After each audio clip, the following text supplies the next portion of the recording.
తదుపరి అంటున్నమాట, సిద్ధపరచబడిన తర్వాత ఆయన కాలం ముగించబడే సమయాల్లో ఆయన స్వరం వినేవాడుగా ఉండాలి నువ్వు. హల్లెలూయా. ఆలోచించండి ప్రభువునందు ప్రియమైన సంగమా. పరిశుద్ధాత్మ దేవుడు మాట్లాడుతూ ఉన్నాడు, యావేలు ప్రవక్త దేవుడు మాట్లాడుతున్నాడు. చదువుకుందాం 2:16, 2వ అధ్యాయం 16 వచ్చిన చదువుకుందాం. జనులారా సమకూర్చుడి, సమాజ కూటము ప్రతిష్ఠించుడి, పెద్దలను పిలవనంపించుడి, చిన్నవారిని కన్యపానం చేయించుడి, తోడుకు రండి. పెళ్లి కుమారుడు ఎక్కడ చూస్తున్నాడు ఆయన? అంతఃపురం అంటే ఏంటి? దేవుని యొక్క పరలోక పట్టణము, దర్శన పట్టణంలో. పెండ్లి కుమారుడు అంతఃపురంలో ఉన్నాడు, వస్తు ఉన్నాడు. పెండ్లి కుమార్తె ఎక్కడ ఉన్నది? గదిలో ఉన్నది. హల్లెలూయా, హల్లెలూయా.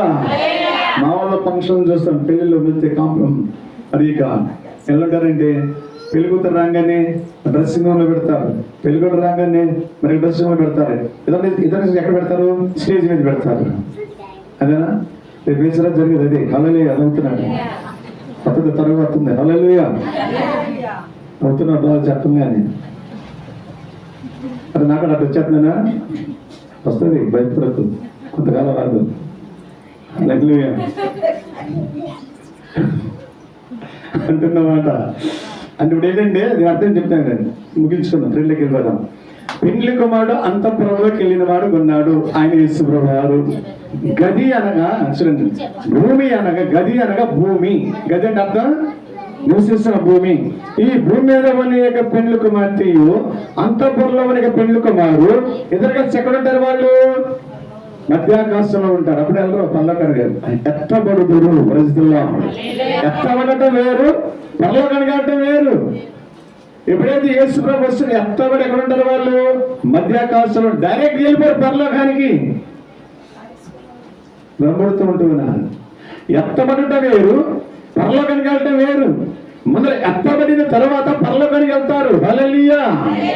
యేసు ప్రభు వారు పెండ్లి కుమారుడు వస్తున్న సమయాల్లో గది అనగా భూమి కాబట్టి భూమి మీద ఉన్న వారు ఇద్దరు కలిసి ఎక్కడ ఎత్తబడతారు? మధ్యాకాశం ఎత్తబడే వారికి ఉంటారు. 7 ఏళ్ళు శ్రమల కాలం జరుగుతుంది ప్రభువునందు ప్రియమైన సంగమా. ఆ తదుపరి భూమి మీద 1000 ఏళ్ళ పరిపాలన జరుగుతుంది ప్రభువునందు ప్రియమైన సంగమా. దేవునికి ఇష్టలుగా ఉంటే, దేవునికి ఎత్తబడే సంఘం అని ఉంటే, ఆ 1000 ఏళ్ళ పరిపాలనలో భూమి మీద కొత్త ఆకాశము, కొత్త భూమి, చక్కగా ఉంటాం, చక్కగా తిరుగుతాం. 1000 ఏళ్ళ పరిపాలన అయిపోయిన తర్వాత ఆ తదుపరి జడ్జిమెంట్ జరుగుతుంది. హల్లెలూయా. తీర్పు జరుగుతుంది. హల్లెలూయా. ఆ తీర్పు రోజున గ్రంథంలో దేవుని